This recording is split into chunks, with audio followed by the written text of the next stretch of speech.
Bom dia a todos do soumediador.com. Hoje estou aqui com a doutora Simone Lorenz, que é promotora de justiça da 2ª Vara de Família, Sucessões e Acidentes de Trabalho da Comarca de Cascavel, diretora de prerrogativas da Associação Paranaense do Ministério Público, coordenadora adjunta da Associação dos Diplomados da Escola Superior de Guerra, professora no curso de pós-graduação em Direito Penal e Processo Penal da Univel. Que imensa satisfação tê-la aqui, Simone. Como você está? Bom dia, seja bem-vinda ao soumediador.com. Bom dia. Eu que agradeço inicialmente pelo convite para estar aqui, para a gente fazer um bate-papo diferente sobre mediação, sobre conciliação.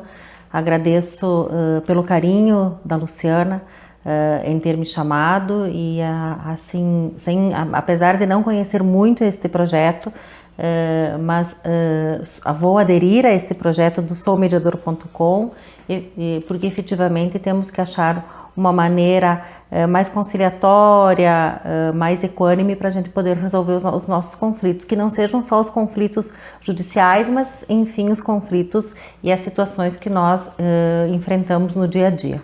Com certeza, eu sempre falo que a mediação é um processo de dentro para fora. Mas inicialmente, antes de entrarmos propriamente no assunto da mediação, queria que você falasse de uma maneira muito breve um pouquinho sobre a sua carreira como promotora de justiça. Então, as coisas acontecem, despertam muitas vezes de maneira bem inesperada. Eu estava no 2º ano do antigo 2º grau, que agora é ensino médio, e na aula de filosofia, minha professora de filosofia, que me trouxe a carreira do Ministério Público, depois de uma publicação, de um artigo que eu havia escrito na época, nem imaginava que essa minha atitude tão pequena pudesse abrir as portas para essa carreira que eu amo tanto, porque eu sou daquela geração de que em 88 foi a primeira vez que votou, com os 16 anos, e eu escrevi um artigo que foi publicado na época em periódicos lá do Rio Grande do Sul, dizendo que o voto aos 16 anos, até esse é o título, hoje mudaria, mas na época, né, eu era bem jovem, adolescente, voto aos 16 anos, faca de 2 gumes, e eu trazia aspectos positivos desse voto antecipado e também aspectos negativos, assim, eu tenho até guardado, está guardado na casa da minha mãe. Essa minha professora de sociologia leu esse artigo, o pai é advogado, ainda é vivo, advogado de destaque lá em Erechim, e me chamou para uma conversa. Eles acabaram me convidando para escrever uma vez por semana um artigo num periódico sobre um tema jurídico, que eu não estava nem inserida ainda nesse mundo jurídico, né? E a partir disso comecei a gostar muito e já de cara me identifiquei com o Ministério Público. Havia sido promulgada a Carta de 88, então já com essa nova formatação do Ministério Público, e foi uma das melhores coisas que aconteceu na minha vida. Então veja como é importante o papel do educador, o papel do professor. Não tem a menor dúvida. O direito te escolheu, né? Me conte uma coisa, poderia falar um pouquinho da sua história com o direito de família? Hoje, né, tu está há quantos anos na vara de família? Quais são os enfrentamentos, as dificuldades no dia a dia na vara de família? Então, a vara de família, aqui em específico, eu estou na instalação desde da 2ª Vara de Família, desde a sua instalação, que foi em 2012. Mas, já na comarca, na intermediária, que eu fui promotora em Capanema, lá também eu trabalhava com vara de família, né? E depois eu retornei para Cascavel, já de uma maneira definitiva, fixando residência aqui. Eu passei por algumas varas, isso acaba sendo comum na nossa carreira. Eu fiquei um bom tempo na vara criminal, fiquei na vara da infância e juventude. E quando abriu esta 2ª Vara de Família, sucessões e acidentes de trabalho, eu senti um especial interesse.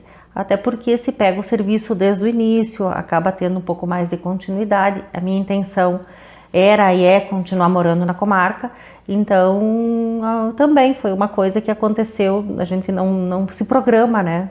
As coisas que muitas vezes acontecem sem muita programação, elas são as melhores da vida. Com certeza. E a vara de família tem se revelado assim muito importante para mim, especialmente agora, assim no alto da maturidade, né? a gente observa que os conflitos na vara de família, eles não são conflitos essencialmente jurídicos, até porque o cunho jurídico da vara de família, ele é um cunho mais simples, né?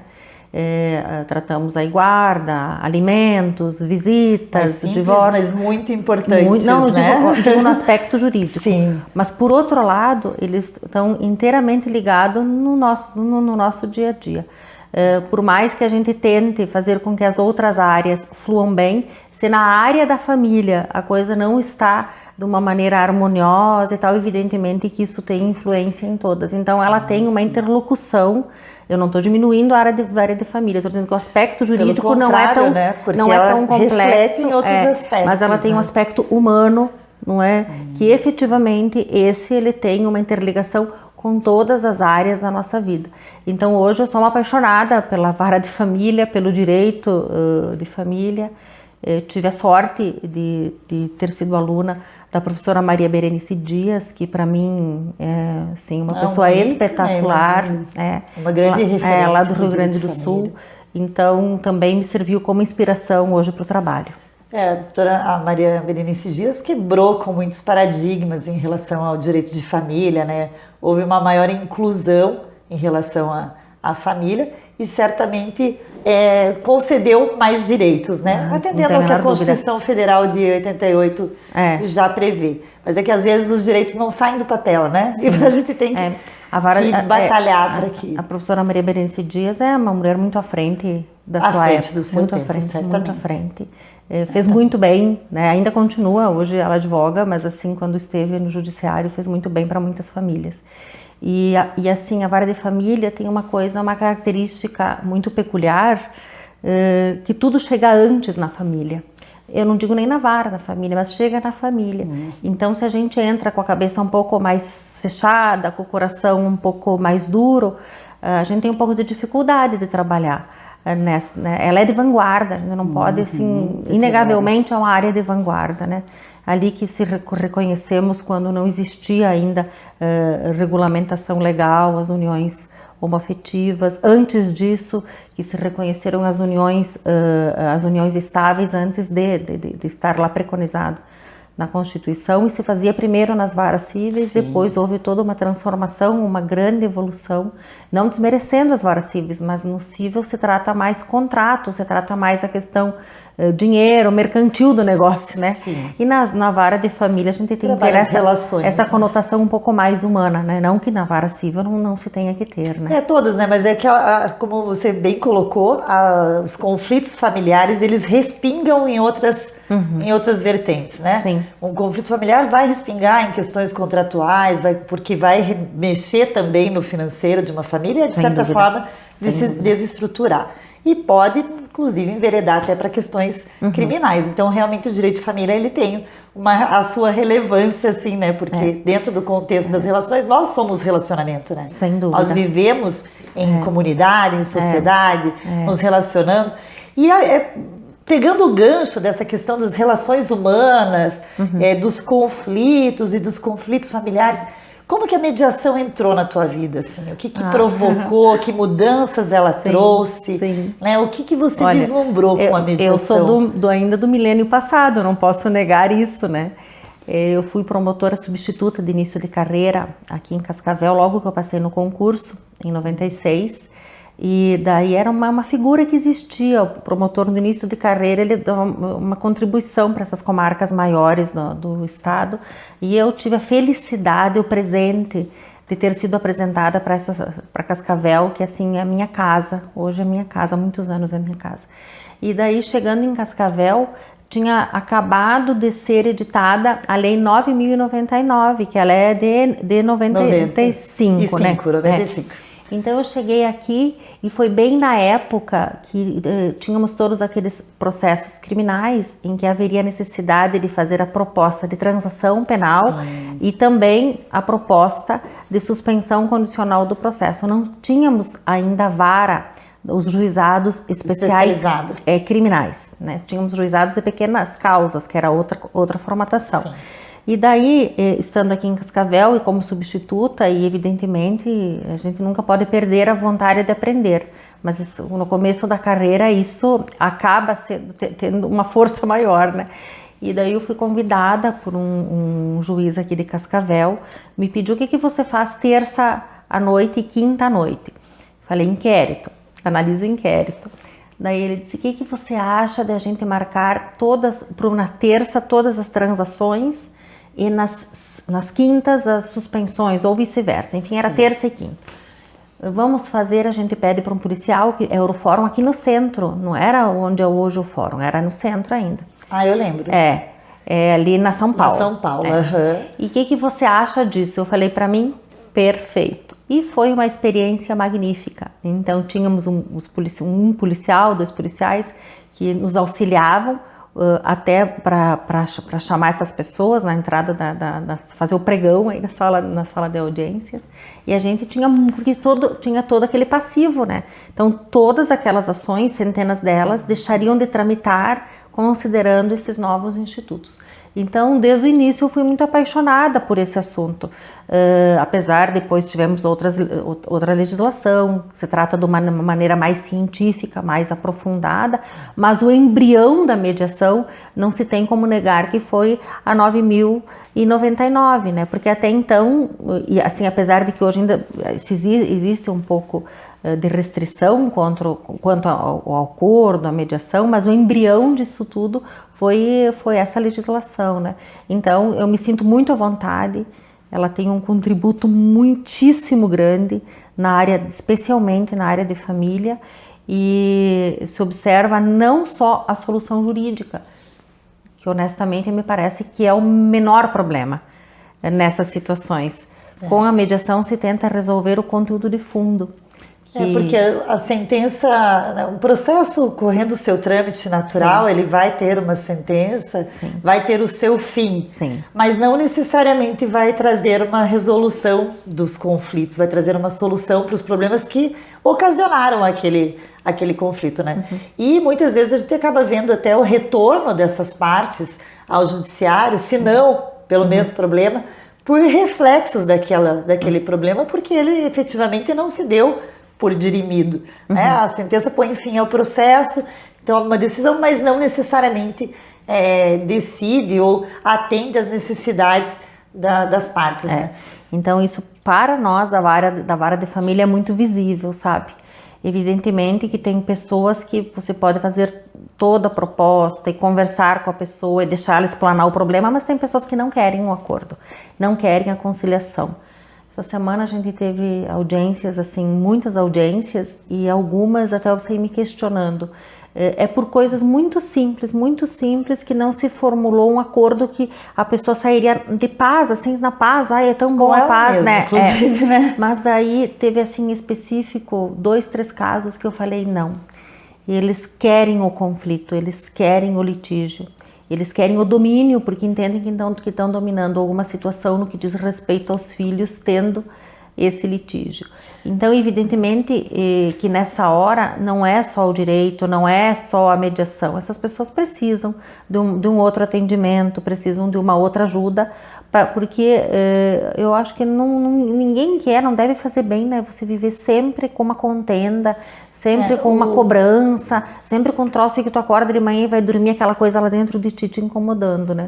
Mas fora esses casos, evidentemente que as pessoas elas acabam aderindo e concordam e saem mais felizes quando você tem um acordo, né? Voluntariedade, né? A gente Claro, tem que respeitar os princípios que regem o processo de mediação. Sim. Eu percebo, eu atuo muito pouco com o direito de família, né? Minha atuação se dá maior no âmbito criminal, mas em alguns casos eu percebo que as partes têm às vezes interesse em manter o litígio porque ele acaba sendo o vínculo que elas ainda mantêm. Sem dúvida. Isso ocorre com muita frequência? Na vara de família ocorre. E exatamente... E é muito interessante, né? Porque eles estão numa ruptura, num processo de ruptura, ou já efetivamente separados, Sim, mas já não tem aquele mais processo retorno, né? ele nos mantém ainda ligados. Mantém vínculo. Não vai ter mais retorno, não vão mais morar juntos, não vão, né?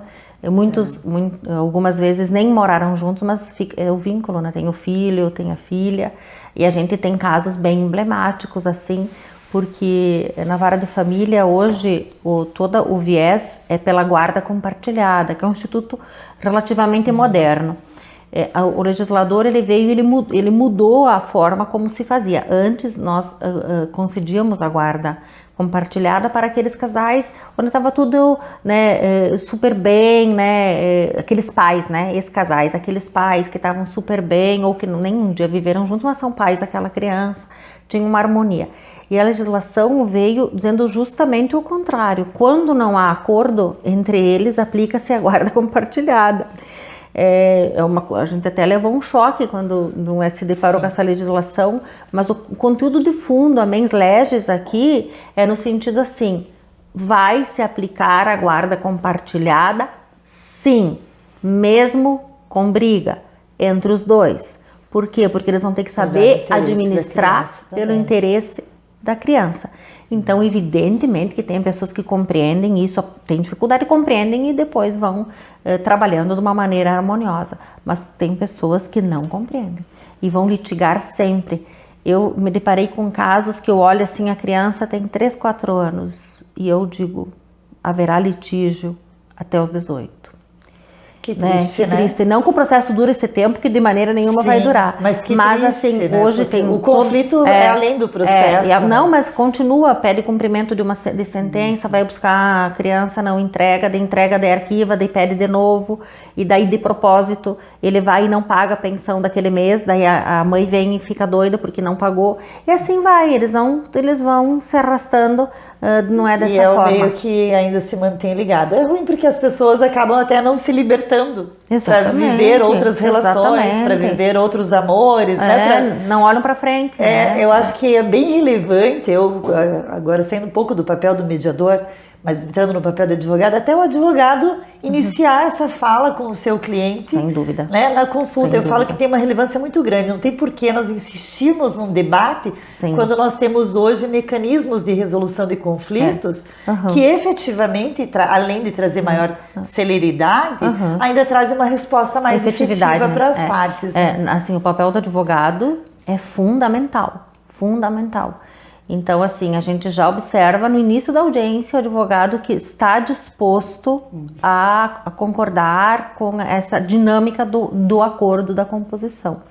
Em alguns casos, a gente também nota que a pessoa, o advogado, ele não quer a parte, muitas vezes tem interesse e o advogado não deseja o acordo.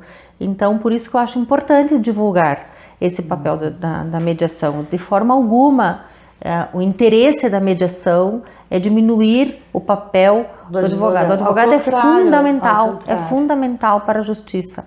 Não haveria possibilidade de processo, de procedimento se não fosse o advogado.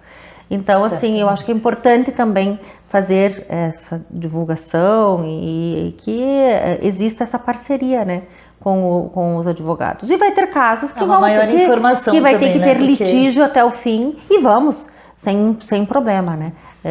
Respeitando a voluntariedade, claro, né? A vontade das partes. Exatamente. Mas nos casos que você tem atuado, assim, né? Claro, preservando nomes e tal, tem alguns casos que você verificou que se arrastavam por anos e que de repente se resolveram com a mediação? Sim. Poderia contar pra gente brevemente? Sim. Eu vou preservar o sigilo, né? Até porque eu não consigo lembrar o nome, que são. a gente não tem como fixar isso, né? Mas nós tivemos casos que vinha já o litígio há muito tempo, a visitação só com busca e apreensão, com a polícia, com o conselho tutelar. Graves. Não é, evidentemente esses órgãos são muito importantes, mas também acho que seria bom que a família conseguisse resolver isso de uma maneira doméstica. E daí nós encaminhamos para a mediação. E teve alguns casos que foi um pouco além da mediação e eles foram para a justiça restaurativa, porque a mediação, a conciliação, a justiça restaurativa elas têm uma ligação muito forte, né? Juntos, caminham juntas, exatamente. E daí a gente dá um prazo, assim, porque não adianta você mandar também para mediação e marcar, porque depois da mediação, algumas vezes eles retornam para a vara. A gente marca uma nova audiência para verificar se está tudo funcionando. Sim, efetivamente. Né? Mas a gente deixa um prazo, né? Então deixa aí alguns meses para que a coisa vá fluindo e depois eles retornam lá para uma nova conversa daí na vara mesmo comigo e com a doutora Sandra Bittencourt, que é a juíza titular.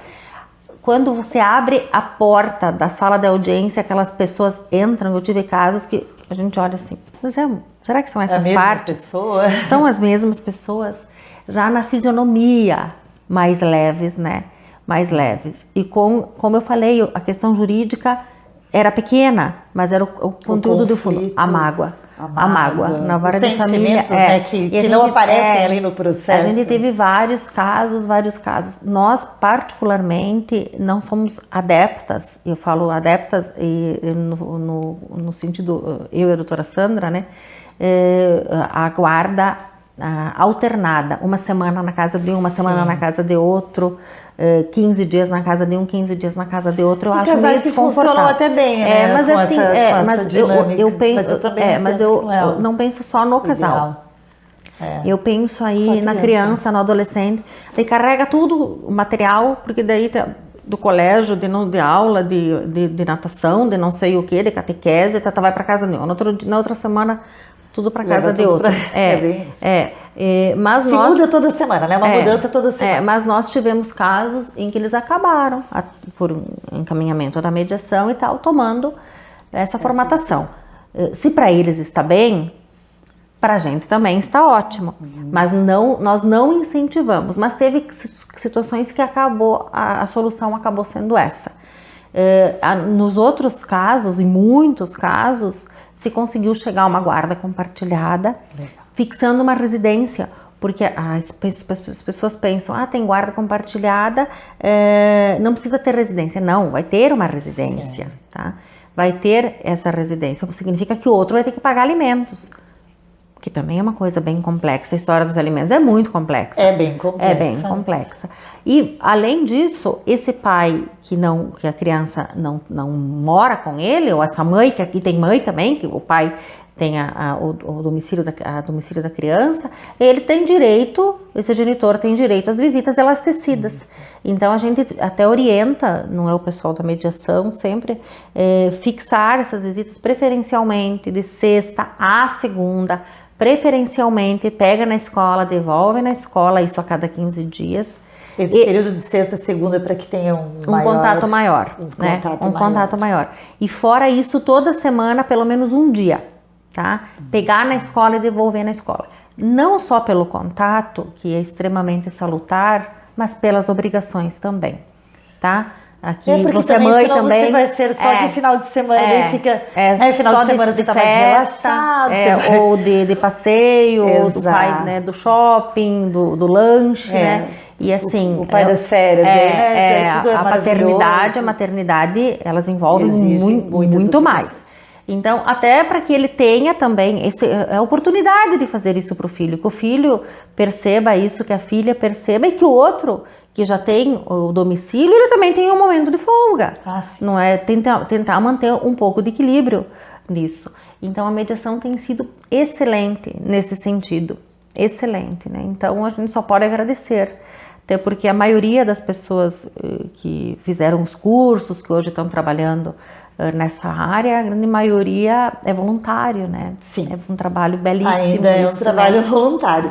Eu não sei se há perspectivas de mudança e tal, mas é um trabalho voluntário e é um trabalho que as pessoas têm abraçado com muito amor, porque, como eu te falei, a mediação ela funciona de dentro para fora. Sim. Então, quando a gente passa por esse curso de formação, é impossível você passar sem que algo se transforme na tua própria rotina, no teu modo de conduzir dentro da tua casa. Sem dúvida. Os teus conflitos. Porque conviver é conflitar. Nós somos diferentes e buscamos a harmonia, mas somos diferentes. Então é óbvio que esses choques, esses ruídos, eles ocorrem quase que diariamente nas relações humanas. O próprio CNJ, já há muito tempo, ele vem incentivando essas técnicas nas varas de família, né? Então ele passa pela conciliação, pela mediação, pela justiça restaurativa, né? Hoje ele vai até um pouco mais, chegando na área das terapias com aquelas famílias, que isso, constelação, né? isso tudo é muito bem-vindo, né? De novo, eu vou voltar a falar, né? Não quero ser repetitiva, mas eu vou voltar a falar naquilo que eu disse lá no início. A gente precisa chegar na questão de fundo, né? Na mágoa, na dor, e aquilo lá a gente vai ter que cicatrizar. Né? Vai ficar alguma coisa? Sempre fica, porque nós somos a soma de tudo que nós vivemos, né? Mas tentar viver bem com aquilo que já terminou, com aquilo que já passou. Pelo menos aquilo que está sangrando, vamos tentar estancar, vamos tentar curar. Então isso tudo, assim, evidentemente que na vara de família é bem-vindo. A gente está tentando levar um pouquinho para sucessões, que também é outro problema tão sério, né? Depois que a pessoa morre, né? Aí outros conflitos surgem, às vezes, em famílias que tinham uma harmonia perfeita, né? Uma convivência. Exatamente. Ali ainda a gente encontra bem mais resistência nas sucessões, porque na família você fala de dinheiro, mas fala ainda de amor, de afeto, de convívio. E nas sucessões é quase só dinheiro, só dinheiro, sabe? Então, a gente está indo bem devagar, porque também é uma área bem sensível, né? Nós temos conflitar, e havendo interesse de criança e adolescente, a gente tem que ser fiel à lei. Não se pode transigir, né, no que diz respeito ao aspecto patrimonial. Mas se chegar lá a um denominador comum e tal, sem prejudicar essa criança, esse adolescente, evidentemente que nós não vemos problemas nenhum. Mas nessa seara a gente está indo bem assim devagar, com cautela, porque entram outras questões aí, né? Então a gente acredita que com o tempo vai evoluir positivamente também. Aproveitando esse teu finalzinho, como que você vislumbra o futuro do direito? Porque você colocou assim que nessa área nós ainda estamos caminhando devagar em relação às sucessões. Eu, particularmente, até por ter estudado justiça restaurativa na minha pesquisa de mestrado, eu vislumbro uma maior abertura em ramos em que ela ainda não se utiliza. E vejo que ela é perfeitamente possível. Claro que vai ter que se adequar àquele tipo de demanda, muitas vezes. Né? Não posso ter o mesmo formato para todos as demandas e os problemas que são trazidos. Mas como que você vislumbra com essa abertura, com esse incentivo do CNJ cada vez maior, as legislações entrando todos nesse mesmo sentido de acordo, até no âmbito criminal, agora com esse acordo da não persecução penal, que para mim vejo de uma maneira muito positiva, bastante positiva, mesmo vejo que o Ministério Público tem se colocado até aberto possibilidades mesmo depois do oferecimento da denúncia, o que eu vejo como uma forma muito positiva. E como que você enxerga assim, a mediação, essas resoluções de conflito autocompositivas no universo jurídico? Não, eu acredito que esse é o caminho, sabe, da composição, da mediação. O CPC já veio com toda essa formatação, ele faz uma obrigação lá, né? Ele impõe isso é ótimo, né? Isso é ótimo, a gente já fazia, mas está dizendo, não, vamos continuar que antes fazendo, não existia, não tinha essa exigência tão enfática, legal ali. Né? Então nós temos isso tanto ali no CPC, agora com a não persecução no CPP, no Código de Processo Penal, eu vejo que é uma das soluções. Em especial, no Brasil nós temos muito litígio, a gente acaba litigando judicialmente por coisas que não haveria essa necessidade e toda essa demanda. Eu não estou dizendo que aquele problema, eu estou subestimando o problema da pessoa. Para a pessoa, é o problema da vida dela. Mas poderia ser resolvido de uma outra forma. Mas poderia ser resolvido de uma outra forma. Com a interlocução dos atores da justiça, sem problema, com o advogado, com o juiz, não há problema. Não estou deixando de lado nenhuma carreira nesse momento. Nós temos a possibilidade do extrajudicial, né? Sim, sem dúvida também, sem dúvida. Mas que a gente consiga evoluir nesse sentido de efetivamente resolver esses conflitos de uma maneira mais consensual, mais na cultura da paz. Então eu vejo com esse caminho. Eu também vejo que o direito está indo já para uma inteligência artificial em algumas demandas, né? Eu não sou uma nativa, eu sou uma imigrante digital, né? Que sou antes da década de 80. Então a gente precisa toda hora estar se aperfeiçoando. Isso eu tenho um pouco de receio por não conhecer. Não que eu não ache bom, não, eu não conheço.